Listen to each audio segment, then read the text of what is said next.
La agenda económica de este viernes muestra el IPC de septiembre.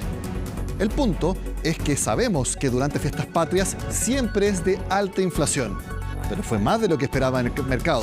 El 0,7% estuvo sobre el 0,5% que era consenso.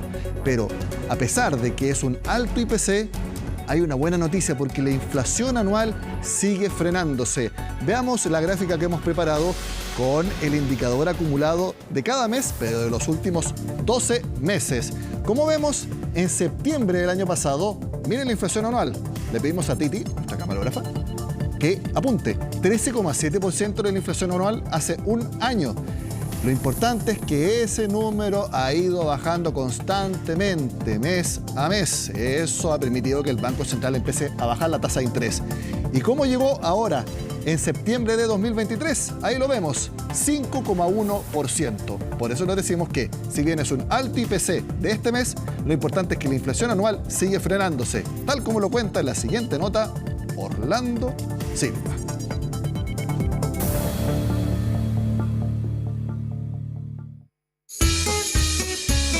Por todos los gastos y compras de fiestas patrias, septiembre suele ser un mes de alta inflación, por lo que el 0,7% de aumento en el IPC del mes no fue sorpresa, aunque sí se ubicó en la parte más pesimista de las expectativas. Sin embargo, la lectura anual sigue siendo positiva, ya que la inflación de los últimos 12 meses acumuló 5,1%, casi un tercio de lo que estaba a esta altura de 2022. Así lo analizó en la antesala del dato el jefe de la billetera fiscal. Es posible que tengamos algún IPC menos robusto en términos de su baja en algunos de los meses próximos, pero esos son elementos transitorios. Es que gran parte de esta alza en septiembre se explica por factores puntuales, como las inundaciones en el centro-sur del país o el alza del dólar, que explican el aumento de precio en las divisiones de alimento y transportes. En los productos que más subieron están nuevamente las papas, que además han duplicado su precio durante este año, los paquetes turísticos, las gasolinas y el pan. Pero otro indicador que también subirá a consecuencia del IPC es la UF, 253 pesos hasta el 9 de noviembre, un incremento diario de más de 8 pesos. Históricamente, la inflación en septiembre ha subido en torno a 0,6%. Tuvimos sorpresas que estuvieron principalmente concentradas en bienes y servicios más bien volátiles, pero con todo yo creo que es importante transmitir que la inflación sigue cayendo. Entonces yo creo que la foto muestra que la tendencia del alza de los precios es cada vez menor. Como veíamos, en el dato analizado la inflación disminuyó a 5,1%, muy lejos del 13,7% en que se ubicaba hace exactamente un año, mientras que el denominado IPC subyacente, es decir, sacando del cálculo los productos con precios muy volátiles, también registró una baja importante hasta 6,6%. Ambos datos son clave para que otro indicador siga bajando, la tasa de política monetaria. Cuando miramos el IPC sin volátiles, lo que está mostrando que la inflación se está moderando. Por lo tanto, el Banco Central, que finalmente determina, ¿no es cierto?, la tasa de política monetaria, puede seguir, y lo más probable es que siga con esta baja de alrededor de 75 o 100 puntos base en las próximas reuniones. Probablemente la tasa de interés llegará a 8,75% a fin de mes, para llegar a 8% en diciembre. Por su parte, la inflación terminaría el año en 4%, solo un punto por arriba de la meta del Banco Central. Eso sí, el dólar sigue encendiendo las alarmas. Este viernes superó los 920 pesos, un nuevo máximo anual. Rápidamente revisamos los comentarios de mercado luego de este IPC de septiembre. Partimos con Scotiabank. Ellos señalan que a nivel de los bienes se observa que la depreciación cambiaria, es decir, el alza del dólar, todavía no afecta de manera significativa los precios. Por eso, ellos estiman que la autoridad monetaria se mostrará cauta ante la reciente depreciación de la moneda. Es decir, todavía el Banco Central puede tomar acción de bajar menos intensamente la tasa de interés si se produce este efecto de el dólar más alto que se traspase a los precios de distintos bienes. ¿Qué fue lo que dijeron en Copeuch? También lo revisamos rápidamente. Con este resultado de 0,7%, la inflación proyectada para el tercer trimestre se sitúa algo por encima del IPC. Por eso, incluso estiman que en octubre la inflación sería de 0,6%, sobre lo que indican los precios de activos. ¿Cómo cerraría el año? En 4,2%. ¿Qué fue lo que dijeron en Security? También se lo contamos acá en Agenda Económica.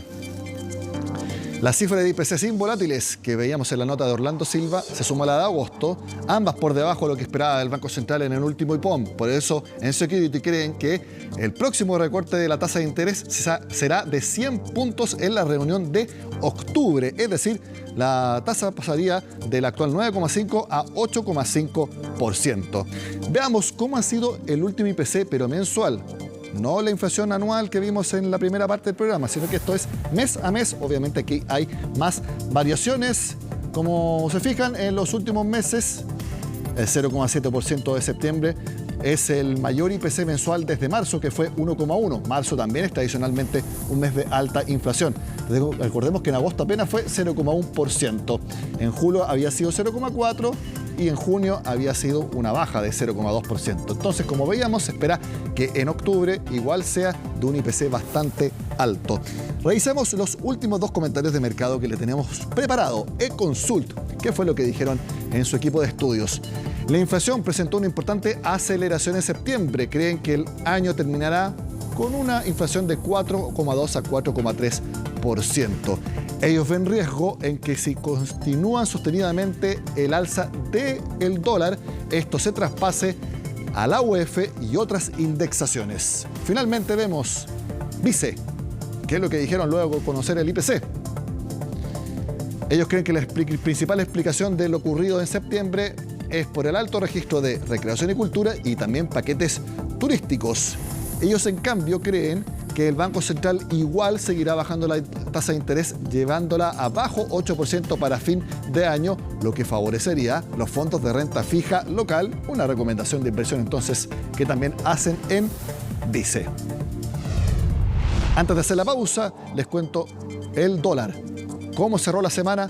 Con un nuevo máximo anual, sobre 920 pesos. De hecho, durante algunos momentos de este viernes estuvo en 925. Todavía no se traspasa este precio a productos. Eso puede suceder pronto y ahí sí que podríamos ver presiones inflacionarias. Vamos a tener que estar muy atentos a cómo el dólar puede influir en los próximos datos de IPC. Hacemos la pausa en Agenda Económica y al regreso les contamos, o les mostramos en verdad, dos entrevistas muy buenas que tuvimos esta semana. Ya lo vemos.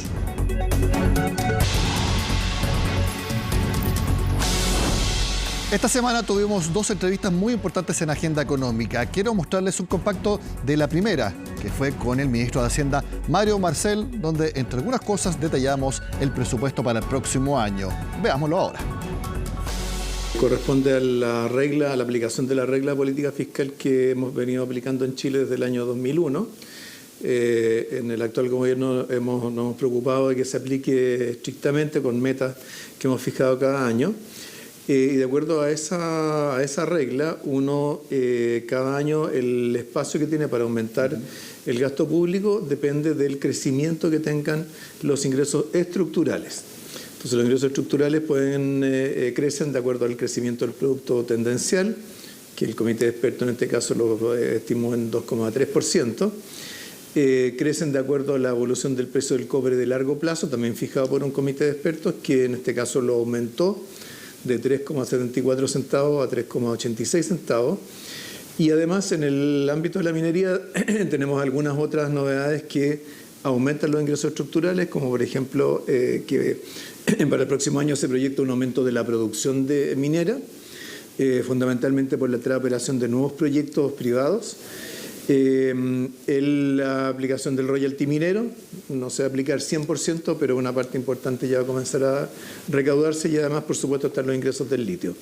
Entonces, eso permite esta expansión de 3,5%, mientras al mismo tiempo se reduce el déficit estructural desde 2,5% hasta 1,9%. El gobierno, como decía, tiene ese compromiso de política fiscal.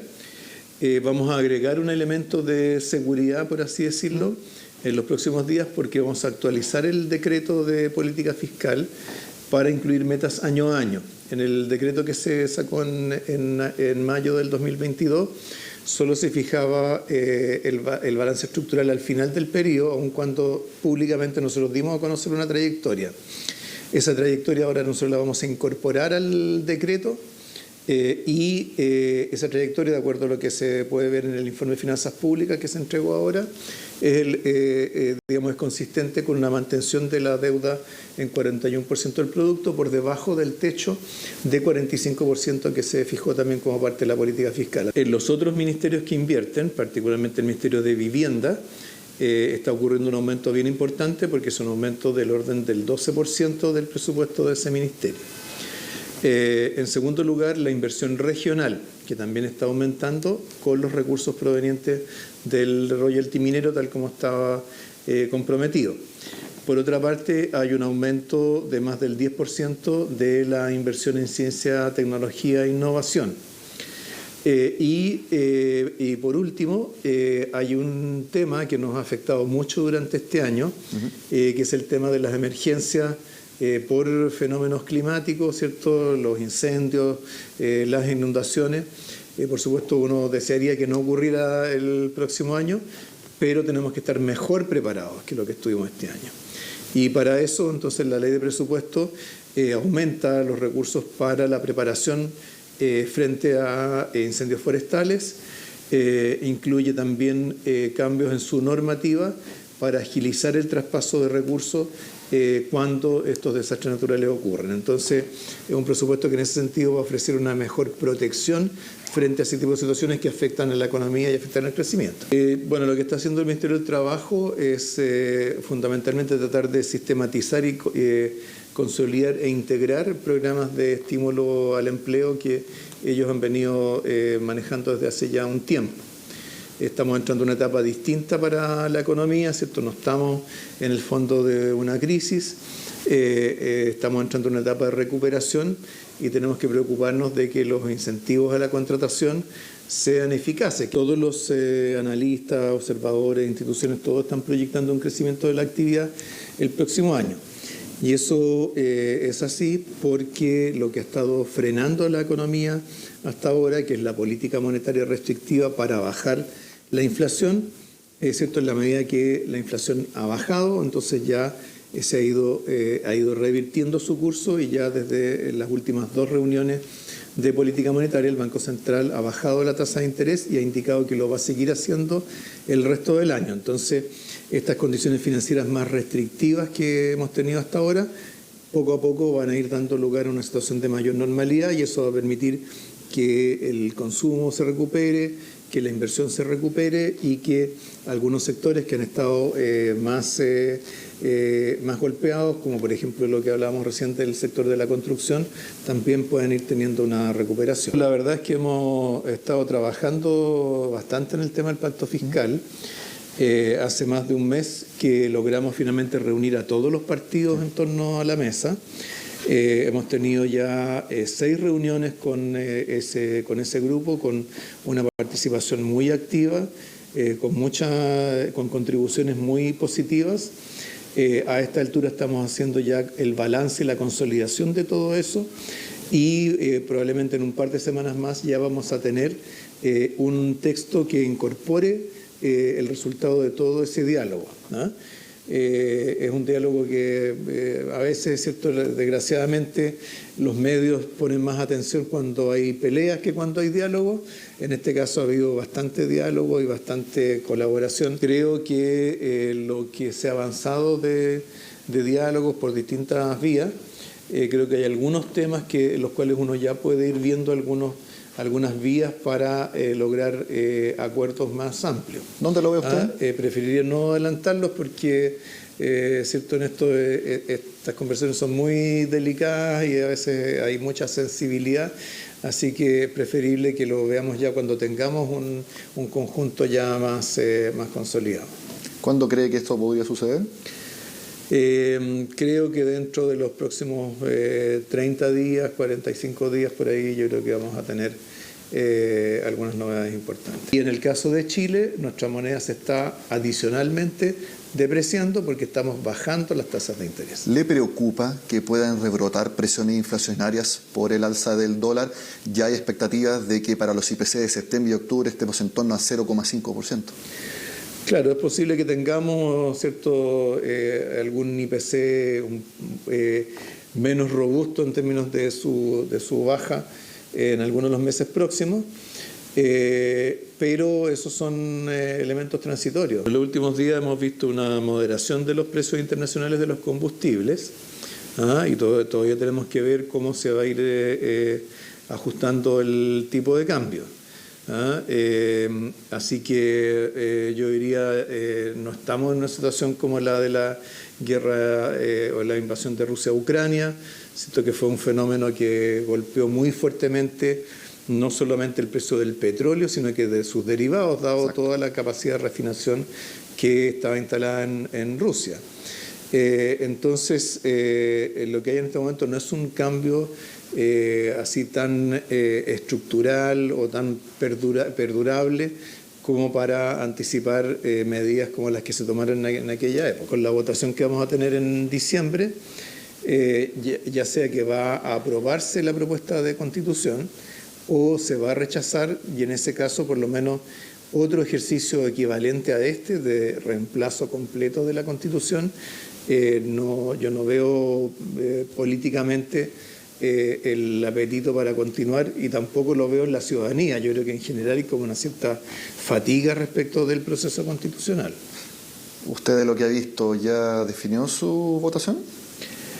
No, y cuando la defina tampoco la voy a contar, porque hubo un dictamen de la Contraloría que dijo que no era apropiado que los ministros lo hicieran. O sea, no va a ser lo mismo que en el primer proceso. Sí, ahora hay que tener claro que, cierto, alguien me preguntó hace unos días, me hizo el paralelo con el caso de la Convención a esta misma altura. Pero en realidad a esta misma altura no es una comparación tan exacta, porque el proceso actual está mucho más regulado en términos de cómo se llega al texto final. Y como sabemos ahora, ¿cierto?, viene el momento del comité de expertos, que hará sus propuestas, sugerencias, que luego tienen que ser votadas por el Consejo, tiene que eventualmente constituirse comisiones mixtas en casos de votaciones que sean intermedias, así que todavía le queda un espacio por discutir. Además del ministro de Hacienda, otra entrevista destacada fue con uno de los economistas más reputados que hay en el extranjero. Veamos esta conversación en el marco del seminario anual del Grupo Security. El ajuste cíclico está bastante avanzado. Luego Chile debería volver a su tasa potencial, que es lamentablemente baja, pero debería volver a su tasa potencial durante el 24, 25. Creo que Chile tiene que mejorar notoriamente su proceso de creación destructiva, es decir, darle la capacidad al sector privado para que pueda crear nuevos negocios muy rápidamente, para que se deshaga de los negocios que no son eficientes rápidamente, darle un rol mucho más importante a ese proceso. Es la fuente, es muy fácil crecer, de alguna forma como creció Chile, por acumulación de factores cuando uno parte muy abajo. Lo que es realmente difícil es sostener una tasa de crecimiento alta una vez que ha pasado esa etapa inicial. Y en esa parte, lo que realmente contribuye al crecimiento es la capacidad de mover recursos rápidamente de un sector a otro, de una firma a otra, de un puesto de trabajo a otro puesto de trabajo, de un tipo de trabajo a otro tipo de trabajo, y eso solamente lo puede hacer el sector privado de forma ágil. No tenemos el mercado laboral que se requiere para una economía realmente dinámica. Tenemos un sector informal que es muy rápido, pero no es la manera de hacer funcionar una economía. Estamos con un avance enorme en la inteligencia artificial de tipo generativo ahora. Eso es un sustituto de trabajo muy disponible y muy barato. Hay que tener cuidado en ese ambiente. ¿Sustituto de trabajo no crees que pueda ser un complemento laboral? Si tú eres flexible, indudablemente va a mejorar la calidad de vida de toda nuestra gente. Si la gente se puede mover, se puede apalancar con esto, indudablemente nos va a potenciar a casi todos. Y a los que no, se generará suficiente excedente como para que puedan tener un mejor pasar. Pero si tú lo que tratas de competir, te rigidizas, se transforma en un sustituto. En Latinoamérica, de alguna forma, partimos el proceso de ajuste antes y seguramente vamos a salir un poco antes. Estados Unidos estaba también bastante avanzado en el control de la inflación. Creo que estamos llegando a un equilibrio donde la Reserva Federal es poco probable que siga subiendo las tasas, pero va a seguir amenazando con subir las tasas, pero no las va a bajar tampoco. La inflación está bastante controlada en Estados Unidos. Si tú miras en el margen, no año a año, pero vas mirando lo que está pasando el último mes, los últimos 3 meses, es muy probable que la convergencia en la inflación ocurra durante el 2024. Pensando únicamente en cómo impulsar el crecimiento de nuestro país, ¿el tema constitucional de una u otra forma tiene que cerrarse para ir a otros temas? Yo creo que es de alguna forma una condición necesaria, crear un ambiente de estabilidad, pero no es suficiente. Hay mucho trabajo por hacer después de la Constitución. Sería bueno remover esta incertidumbre, ojalá con un proyecto que sea aceptado por la gran mayoría, pero no es la solución al problema. De esta forma, terminamos la agenda económica de esta semana. Sigan con nosotros acá en CNN Chile.